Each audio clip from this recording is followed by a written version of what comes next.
인생의 구조조정이라는 제목으로 말씀을 나누려고 합니다. 여러분, 세월이 얼마나 빠른지 2025년 시작한 지 엊그제 같은데 벌써 6월 말이 됐어요. 그래서 전반기를 이렇게 정리하고 반성하고 또 다음 주에 7월 첫 주에 또 남은 후반기를 잘 시작해야 될 줄로 믿습니다. 우리 축구 경기에 보면은 전반전과 후반전이 있잖아요. 전반전이 끝나면 뭐 하죠? 하프타임이 있어요. 10분 동안 좀 전략을 짜고 그 전반전에 뭘 실수했나 그걸 반성하면서 새로운 전략을 짜가지고 후반전에 나오는 거거든요.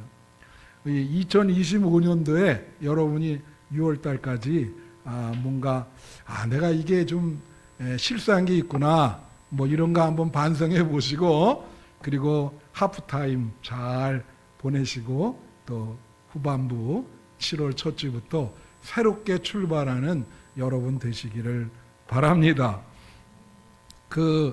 요즘 경제가 어렵고 세계 경제가 어려워서 회사들이 구조조정을 해요. 구조조정하는 게 뭔지 알죠? 불필요한 거를 이렇게 잘라내고 그러면서 시스템도 좀 새롭게 하고 또 인원에 대해서도 아주 적재적소에 필요한 사람만 그렇게 하는 그게 이제 그걸 구조조정이라고 그럽니다. 근데 저는 그 인생도 구조조정이 필요하다. 그 책 중에 나의 인생의 하프타임이라는 책이 있어요. 여러분 꼭 보시길 바라요. 그 책은 뭐냐면 한 40, 50대가 중년이잖아요. 그때까지 딱 살아보고 한번 하프타임을 가질 필요가 있다는 거예요. 그래서 내가 한 50세까지 이렇게 살았는데 요새는 평균 수명이 길잖아요. 그러니까 후반부에 어떻게 살아야 될까? 그렇게 내 인생에 대해서 구조조정이 필요하다. 근데 오늘 그 본문은 베드로에게 부활하신 예수님이 하신 말씀이거든요. 여러분, 베드로도 사실은 바울과 베드로가 기독교에서 내세우는 가장 훌륭한 신앙적인 인물입니다. 여러분도 알다시피 베드로는 카톨릭에서 되게 중요한 일대 교황이에요.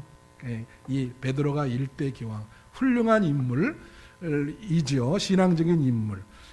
그럼에도 불구하고 이 베드로는요, 사실 성경에 보면은 참 예수님을 부인도 하고 예수님에 대해서 처음에는 그렇게 신앙이 좋은 사람은 아니었습니다. 근데 예수님이 계속 베드로를 그때그때마다 구조조정을 시키시고 만나서 결정적인 순간에 교정을 해주셨어요.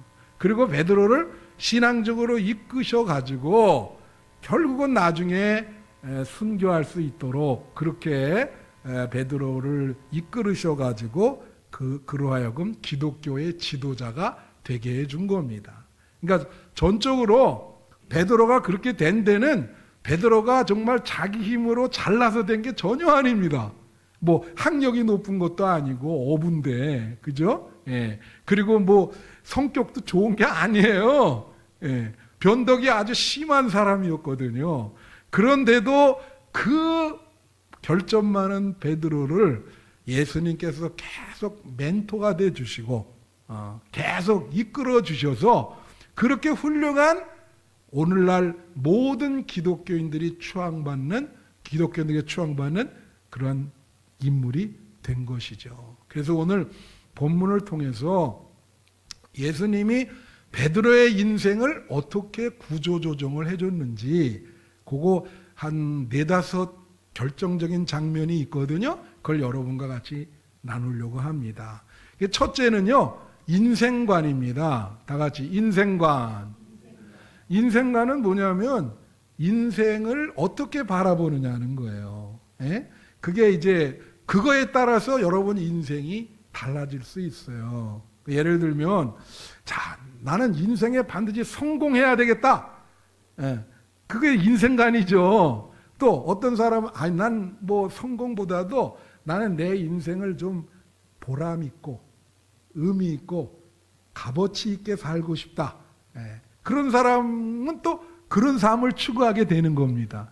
그래서 그 인생관이 상당히 중요해요. 그래서 이 예수님이 베드로를 만나서 어떻게 인생관을 교정시켜 주셨느냐. 마태복음 4장 19절에 보면요. 말씀하시되 나를 따라오라. 내가 너희를 사람을 낚는 어부가 되게 하리라. 그렇게 얘기한 거예요. 이 관련 내용이 누가복음 5장에 아주 자세히 나와 있습니다. 거기 누가복음 5장에 보면은 베드로의 직업은 뭐였죠? 어부입니다. 근데 밤이 새도록 고기를 잡았는데 한 마리도 못 잡았어요. 얼마나 짜증이 났겠습니까? 그죠? 그때 예수님이 가까이 오셔가지고 갑자기 저 깊은 데 가서 고기를 잡으라 그랬더니 그 그물을 내렸는데 그냥 그물이 터지도록 잡힌 거예요. 그럼 여러분 좋아요, 싫어요? 좋은데 베드로가 갑자기 그 그물을 예수님 앞에 내려놓고 예수님께 무릎을 꿇으면서 뭐라 그랬냐면 예수님, 울면서 그런 것 같아. 난 죄인이니까 나를 떠나십시오. 그렇게 한 거예요. 왜 그런 말을 했을까? 나는 그런 말 한 게 충분히 이해가 돼. 왜냐하면 인생이 피곤한 거죠. 매일매일 그 고기를 잡는다는 게 그 어떤 날은 그렇게 그물이 텅 비도록 밤이 새도록 했는데 그 매일매일 그렇게 해야 얼마나 힘이 들겠어요. 인생이 피곤한 거예요. 그 업적주의, 그걸 어떻게 할당량을 채워야 되고 그렇잖아요. 성공해야 되고 그런데 그게 안 풀리니까 너무 피곤하지. 그러니까 예수님 그 영적인 분을 딱 만나니까 감당이 안 되는 거예요. 그러니까 예수님, 날 떠나십시오. 나 당신의 감당을 못하겠습니다. 내 인생도 지금 힘들어 죽겠는데 너무 피곤해. 여러분 인생 힘들지 않아요? 인생을 만만하게 보시면 안 됩니다. 인생이 그렇게 쉬운 길이 아니에요. 여러분 다 마찬가지예요. 그 인생을 어떻게 생각하느냐, 그게 중요해. 그러니까 예수님이 그 모습을 딱 보고 너 이제 그물을 버리고 나를 따라오라 그러신 거야. 그래서 뭐라냐면 너는 더 이상 물고기 잡는 어부가 아니라 사람을 낚는 어부가 될 것이다. 그 말은 뭐예요? 사람들의 영혼을 돌보는 사람이 될 것이다. 그런 뜻이야. 할렐루야. 이제는 인생을 바라보는 관점이 달라지죠. 사람을 어떻게 돕느냐. 거기에 이제 관점이 된 거예요. 의미가 있는 인생을 살게 된 거죠. 그래서 베드로가 그 말씀을 듣고 그물을 버리고 그냥 쫓아간 거예요. 나를 따르라. 거기서 베드로는 완전히 전환점을 바뀐 거죠. 그래서 인생이 바뀌었어요. 어떤 분 보면 유튜브 하나 이런 분들 보면요. 대기업 다니다가 너무 피곤한 거예요. 그래서 내가 이렇게 인생을 살면 안 되겠다. 좀 더 의미 있는 삶을 살아야 되겠다. 그래서 나와가지고 자기 나름대로 세상을 도와주는 그런 거 하는 분들이 계시더라고요. 베드로가 바로 그런 겁니다. 예수님이 이끄신 거죠. 어부인데 더 의미 있는 삶으로 이끄신 거예요. 두 번째는 신앙관입니다. 다 같이 신앙관. 네, 이거는 마태복음 16장 15절부터 16절에 나와 있어요. 여기 보면 이르시되 너희는 나를 누구라 하느냐. 16절 시몬 베드로가 대답해 이르시되 주는 그리스도시요 살아계신 하나님의 아들이시나이다. 자, 베드로를 이끄셨어요. 그러면 그 베드로에게 신앙을 넣어줘야 되잖아요. 그죠? 전혀 신앙이 없던 사람인데 이끄셨다고. 그래서 교육도 시키시고 말씀을 하시고 그래서 베드로에게 신앙이 들어갔죠. 그랬는데 그래서 물어보니까 주는 그리스도라는 말은 구원자라는 말입니다. 그러니까 주는 그리스도라고 고백을 했어요. 그 말은 뭐냐면 예수님이 나의 구원자라는 뜻이야.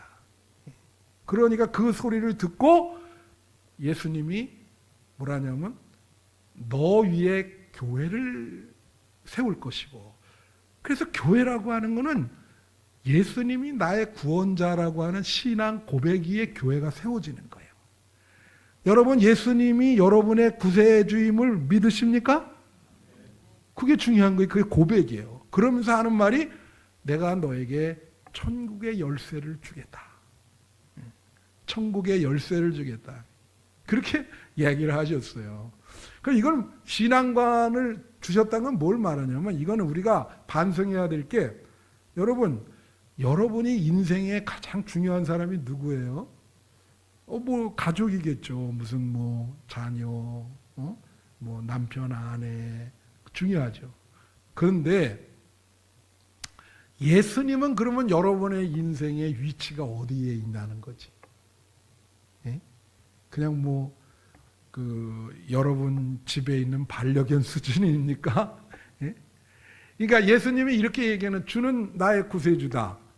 이거는 죄송합니다. 이 가족도 중요한데 우리가 예수님을 믿게 되면 예수님이 그분들보다도 여러분에게 더 중요한 위치가 돼야 되는 거예요. 그게 절대적이죠. 우리는 예수가 절대적이다. 저를 보면 저도 예수님이 절대적인 거예요. 주는 나의 구원자십니다. 주님, 그게 신한 거예요.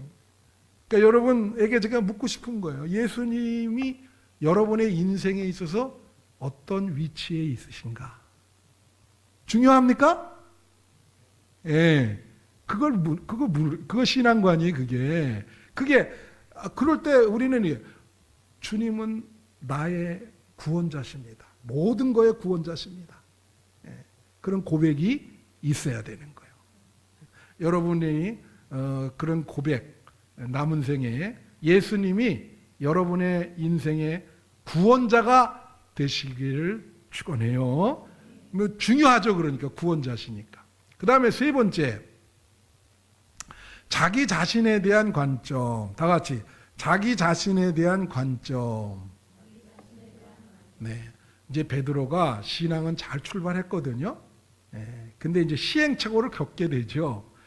자기 자신에 대한 관점이라는 것은 사람이 나를 어떻게 생각하느냐 하는 거예요. 여러분, 이것도 중요합니다. 나를 어떻게 생각하느냐. 여러분, 내가 생각하는 나가 있고 다른 사람이 생각하는 나가 있어요. 그리고 하나님이 생각하는 나가 있어. 예? 그러니까 이거 얘기하면 복잡한데 언제 한번 내가 이거 설명할 그 시간이 있을 거예요. 근데 오늘은 너무 길어서 이것만 얘기합니다. 자기 자신에 대한 관점이 어떠냐에 따라서 이것도 역시 사람의 인생이 달라집니다. 이게 굉장히 중요해요. 그래서 우리가 좀 자신감을 가질 필요가 있는데 이 베드로는 너무 지나치게 자신감을 가져서 문제가 된 거예요. 그래서 오늘 이제 마태복음 26장 33절 34절에 보면 이게 뭐냐면 이제 예수님이 요 전에 이런 암시를 했어요. 내가 이제 십자가를 질 때 너희들이 다 나를 버리고 도망갈 것이다. 그런 이제 예수님이 아니까 그런 얘기를 했는데 베드로가 그걸 딱 가로막고 나서는 뭐라 하냐면 베드로가 대답해 이르되 모두 주를 버릴지라도 다 버려도 나는 안 버린다 그런 거예요. 그러니까 예수님이 뭐라 하냐면 34절에 예수께서 이르시되 내가 진실로 내게 이르니 오늘 밤 다 울기 전에 내가 3번 나를 부인할 것이다. 여러분, 부인도요 그냥 이렇게 저는 모릅니다 그러면 되잖아요. 근데 저주를 하면서 부인해요. 저 사람 저거 아주. 그러면서 이 한국말로 얘기하면 내가 저 사람 알면 손에 장을 짓는다고 말이야. 이런 식으로 부인을 한 거예요. 예? 그러니까 자기가 몇 시간 후에 이렇게 되리라는 걸 모르는 거야. 여러분, 사람은 그 장점이 있고 단점이 있는 거예요. 사람 불완전합니다. 그죠? 여러분 다 마찬가지예요. 저도 그렇고. 예? 근데 자기 단점을 잘 모르면 사람이 지나치게 교만하게 돼요. 예. 그래서 자기 자신의 모습을 잘 이렇게 깨달을 때 신앙이 시작되는 거예요. 예? 아, 내가 이런 부족한 면이 있구나. 그럴 때 예수님의 은혜가 필요가 되는 거거든. 근데 이게 전혀 깨달음이 없으면 어떻게 돼? 자기 그냥 장점만 생각해. 어? 그럼 너무 과신하게 되죠. 장담하는 거예요, 이게 장담. 난 이렇게 무너질 줄 누가 알았어요. 부족하죠, 많이. 이렇게. 그래서 자기, 내가 이렇게 되는구나. 그냥 무너져 버리네. 사람은 절대 장담하면 안 됩니다. 그 신앙에 대해서는 더 그래요. 그러니까 이제 느꼈겠죠. 아, 내가 이렇게 부족하구나. 그러니까 통곡. 베드로가 통곡하는 거는 내가 이것밖에 못 되는구나. 그거에 대한 통곡인 거예요. 회한의 눈물인 거예요. 나는 이 정도밖에 안 되네. 나는 왜 이러나. 이거예요. 그다음 이게 또 있어요. 마태복음 16장 23절에 오면 예수께서 돌이키시며 베드로에게 이르시되 사탄아 내 뒤로 물러가라. 너는 나를 넘어지게 하는 자로다. 내가 하나님의 일을 생각하지 아니하고 도리어 사람의 일을 생각하는도다. 이렇게 얘기했어. 여러분 제자들 중에 사탄이라고 얘기 들은 사람 베드로밖에 없어요. 신앙이 좋은데도. 이 상황이 어떤 상황이냐면 예수님이 뭐라 하냐면 십자가를 진다. 내가 이제 십자가형을 당할 것이라는 암시를 줬거든. 그거는 예수님이 메시아 되시려면 반드시 십자가를 지셔야 돼요. 그건 하나님이 주신 예수님에 대한 사명입니다. 그걸 못한다면 예수님은 하나님의 아들이 될 수가 없죠. 그리고 우리 죄를 구원시킬 수 없는 거예요. 예수님에게는 이게 절대적인 사명인 거예요. 근데 베드로가 뭐냐면 그거 지면 안 된다 그러니까. 예수님도 인성이 있는지라 흔들리잖아요, 이게. 이 녀석이 이거 정말 나를 이렇게 자꾸 흔드네 말이야. 그러니까 예수님이 뭐라 그래요? 이 사탄이 너 물러가. 너 이 하나님의 일을 갖다가 지금 회방을 놓고 있단 말이야. 하나님의 일을 생각하지 아니하고 너는 사람의 일만 생각. 그러니까 여러분 여기서 우린 뭘 생각해야 되냐면 우리도 베드로처럼 사탄이 될 가능성을 갖고 있는 존재예요. 무슨 말인지 아십니까? 잘 생각하셔야 돼. 내가 사탄이 그럼 사탄은 뭐냐? 하나님의 일을 생각하지 않은 하나님의 뜻에 반대 방향으로 가는 게 사탄이요. 우리는 그런 성향을 가질 수 있다는. 그러니까 우리가 그거를 긴장하면서 혹시 내가 그런 성향을 내가 갖고 있지 않나. 이걸 반성해 봐야 되는 거예요. 그래서 내 자신에 대해서 아주 긴장하면서 그렇잖아요? 예? 여러분 옛날에 그 파괴인가요? 뭐라 그러죠? 그 수녀가 이렇게 파괴 나오는 거 있잖아요. 그런 영화가 하나 있었어요. 거기서 이제 나오면서 이런 대화가 나옵니다. 수녀복을 입으시면 괜찮으십니까? 근데 뭐라고 얘기하냐면 하루에도 그냥 몇십 번씩 유혹이 온다. 그러니까 그게 그냥 저 사람은 참 거룩하고 그거 아니에요. 하루에도 몇십 번씩 파괴하라. 그 유혹 뭐 이렇게 사람들 만나고 할 때 기독교는 똑같아요. 여러분이 정신 한번 잘못 딱 차리잖아요. 그러면 이게 예수님에게 사탄아 항상 베드로 사도가 이 소리 듣고 베드로 전서에 보면 이런 말 했어요. 선줄로 생각하거든 넘어질까 조심하라. 할렐루야. 여러분 이거 자기 자신에 대해서 이런 깨달음이 있어야 됩니다. 내가 잘못될 수 있다. 나는 부족하다. 장담하면 안 돼요.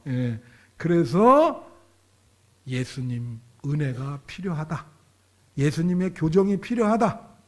그게 세 번째입니다. 그 다음에 네 번째.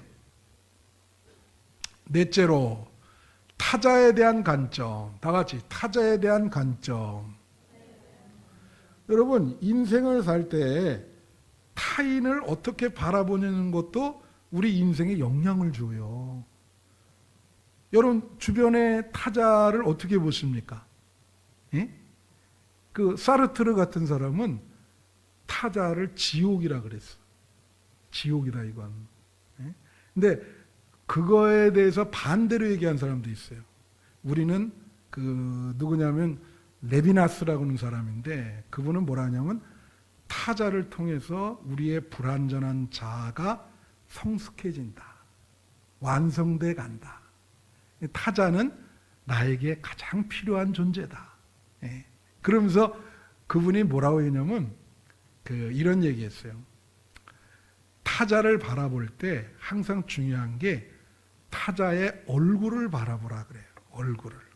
오늘도 제가 와서 이렇게 여러분 얼굴 이렇게 보고 얼굴 중에서도 눈, 그죠? 이렇게 바라보는데 그 레비나스라는 사람 뭐라냐면 타자의 얼굴 속에 하나님의 뜻, 하나님의 계시가 숨어 있다 그랬어. 그 얼굴을 보면 거기서 그 얼굴 속에 하나님이 나에게 요구하는 것이 그 얼굴에 들어있다. 대단한 학자죠. 그렇게 얘기했어.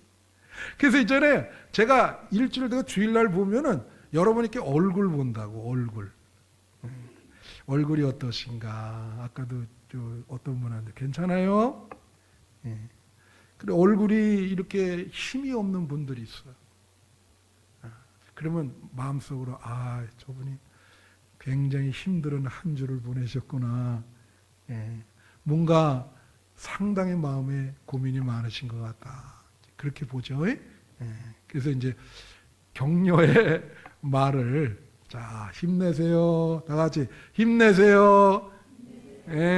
여러분 얼굴들 다 이렇게 보면 얼굴에 다 힘이 없는 거, 고민이 많고 참 여러 가지 무거운 짐을 지고 사시면서 참 힘들구나.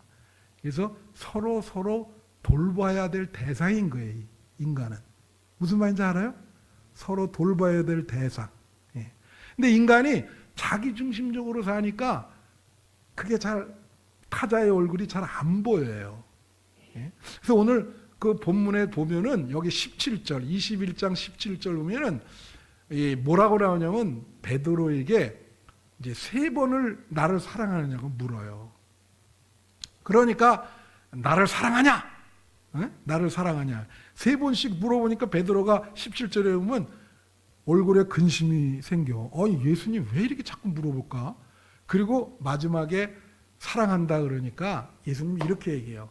나를 이렇게 사랑하면 내 양을 먹이라 그래요. 근데 여러분 이것이 목사들한테만 주어진 것이 아니에요. 사람이라고 하는 것은 성도는 특별히 여러분에게 주어진 공동체가 있습니다. 저에게도 그래요. 저는 크죠. 그죠? 네. 이 공동체는 내가 감당해야 돼. 여러분도 여러분의 가정, 여러분의 속해. 무슨 말인지 알죠? 네. 네. 이 교회 이 식구들, 이웃, 일가 친척, 그거는 하나님이 여러분에게 여러분이 책임지고 사랑하라고 보내준 분들이에요. 그러니까 그게 양이라고, 여러분의 양. 내 양을 먹이라는 거는 예수님 있잖아요. 이웃을 내 몸과 같이 사랑하라고. 그러니까 그들을 잘 사랑하라. 타자를 잘 사랑하라. 그게 뭐예요? 나를 사랑하면 네가 정말 나를 사랑하냐? 3번 물으셨어. 나를 사랑하면 이웃을 사랑하라. 네 주변에 있는 양들을 잘 돌봐라는 거지. 이제 그렇게 이야기를 한 거예요. 그리고 그래도 이게 잘 못 알아들어. 이 베드로가 잘 못 알아듣는다. 마지막까지 잘 못 알아들어요. 그러니까 오늘 20절부터 22절에 오면 21장 비춰주세요. 요한복음. 여기 보면 베드로가 갑자기 뭐라 하냐면 여기 20절은 누굴 말하냐면 예수께서 사랑하시는 그 제자는 이 요한복음을 쓴 사도 요한입니다. 그 사도 요한. 최후의 만찬 때 예수의 품에 이렇게 누워있은 게 요한이거든. 그 얘기하면서 21절에 뭐라냐면 베드로가 이에 베드로 이제 거기 지금 예수님이 나를 사랑하느냐 할 때 제자들이 다 있었던 거예요. 그러니까 사도 요한도 있었는데 베드로가 그 사도 요한을 보고 예수님께 여쭤야 돼. 주님, 이 사람은 어떻게 되겠습니까? 물은 거야. 그러니까 아직도 갈 길이 멀어요, 베드로는. 그러니까 22절에 예수님이 뭐라냐면 예수께서 이르시되 내가 올 때까지 그를 머무게 할지라도 내게 무슨 상관이냐? 너는 나를 따르라. 다 같이. 내게 무슨 상관이냐? 이 말은 뭐냐면 너나 잘해. 그거요. 아니 너 왜 이 요한이 어떻게 되는 거 왜 관심 가져? 너나 나를 따라 임마. 왜 얘가 어떻게 되는지 뭐 너 왜 이게 벌써 이게 타자잖아요. 타자. 네? 우리나라 이게 뭐냐면 비교 의식이거든. 네? 우리나라 사람들이 이 비교 의식이 많기 때문에 인생이 고달픈 거예요. 그냥 적당히 되면 우리가 받아들이면 되는데 이게 보니까 저 사람은 뭐 더 잘 살고 차도 좋은 차 타고 막 그런단 말이요. 그러니까 자꾸 비교를 하면서 마음이 괴로운 거지. 타자가 그렇게 될 때는 동료가 아니라 적이 되는 거예요. 업적주의에 몰려가지고 이 타자가 다 적이야. 이거 예? 저 사람 어떻게 될까요? 그러니까 예수님이 야 상관하지 말어. 왜 그렇게 제가 어디를 가든 네 무슨 상관이냐 네가. 너나 잘해. 너나 잘해. 너나. 남 그거 보지 말고. 그 얘기하는 거예요. 타자는 경쟁 대상이 아니라 네가 돌볼 대상이다. 예수님 교정시켜 주는 거예요. 타자는 뭐라고요? 경쟁 대상이 아닙니다. 그 우리나라 사람들 남이 잘 되면 배 아프다 그러잖아요. 평등한 걸 좋아해. 그래서 고통스러운 거예요, 인생이. 그냥 주님이 주신 그대로 만족하세요. 남이 잘 되면 기뻐하고 남이 안 되면 같이 마음 아파하는 여러분 되시기를 축원합니다. 그래서 타자에 대해서 관점이 바뀌어야 돼요. 이건 적이 아니라 내가 돌보고 사랑해야 될 대상이다. 베드로가 바뀐 거예요. 할렐루야. 마지막 5번째. 네, 5번째. 이거는 신앙의 자리입니다. 다 같이 신앙의 자리. 자, 이게 몇 절에 나오냐면요. 18절, 19절에 나와요.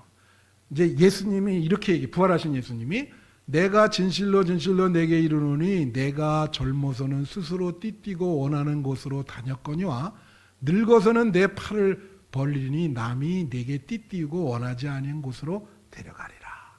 그러니까 이 말씀이 참 심오한 말씀이야. 젊을 때는 네가 하고 싶은 대로 다 했다는 거예요. 에? 근데 지금 이제 예수님 부활하고 만났어요. 그래서 이제 신앙이 제대로 들어갔어. 이때는 네 마음대로 안 돼. 에? 그러니까 예수님이 예를 들면 네 팔을 벌리면 남이 내게 띠뜨는 건 네 목에 이렇게 감고 이렇게 끌고 다닌다는 거야. 이렇게. 아니 나 거기 가기 싫어요. 그래도 가라. 예? 늙어서는 이 원리를 아세요? 예? 연세가 되시면 좀 경륜도 있잖아요. 그죠? 이제는 자기 마음대로 하시면 안 돼. 예수님의 뜻대로 하셔야지. 이게 끌고 간다는 거지. 네가 아무리 그래봐야, 예? 그래서 어떻게 나오냐? 19절 한번 보세요. 19절. 이 말씀을 하시면 베드로가 어떠한 죽음으로 하나님께 영광을 돌릴 것을 가리킴이라. 이 말씀을 하시고 베드로에게 나를 이리라, 이제 따르라 했는데, 여기에 베드로가 어떠한 죽음으로 하나님께 영광을 돌릴 것을 이렇게 보여주는 거라. 이게 그 질문이 뭐예요, 여러분? 여러분 혹시 베드로가 십자가에 거꾸로 달려서 죽었거든요. 그걸 베드로의 십자가라 그래요. 베드로의 십자가는 이 밑이 이렇게 돼 있어요. 그래서 그걸 베드로의 십자가인데, 여러분 이게 어디에 나오냐면 코바디스라는 영화 다 보셨죠?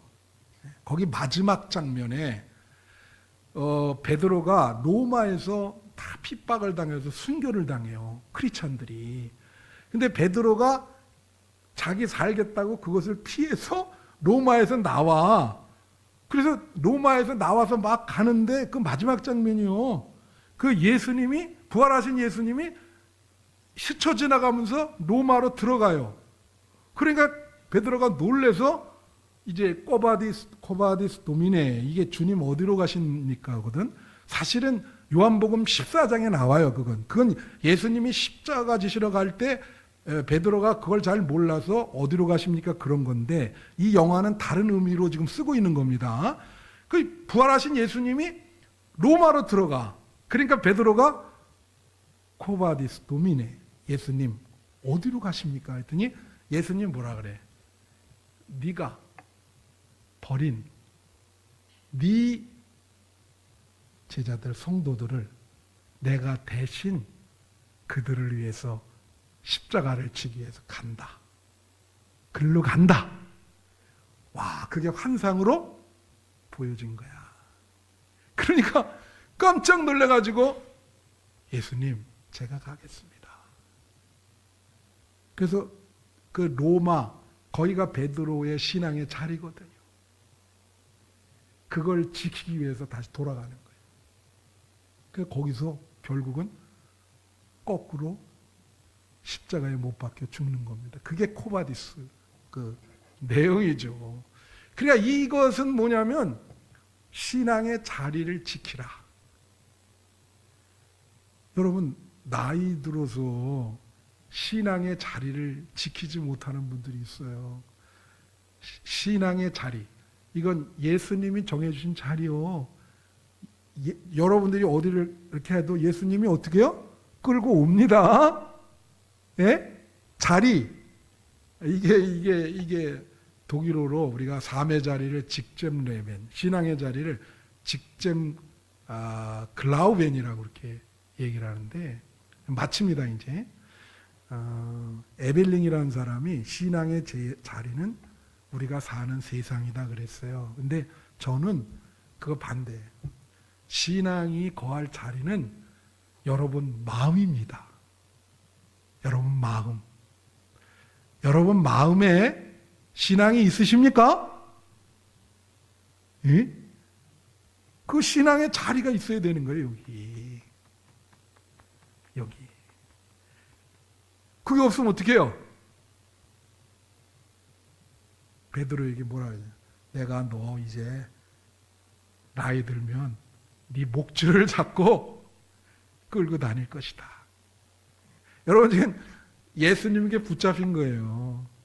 여러분이 처한 그 신앙의 자리를 지키시는 여러분 되시기를 축원합니다. 베드로는 이 마지막까지 교정을 받고, 그리고 제대로 된 신앙을 갖고 순교해서 일대 교황이 됐다는 거. 여러분도 예수님이 여러분을 계속 이끌어 주시니까 그 이끄심을 받으시면서 성숙한 신앙인이 되시기를 축원합니다. 기도하겠습니다.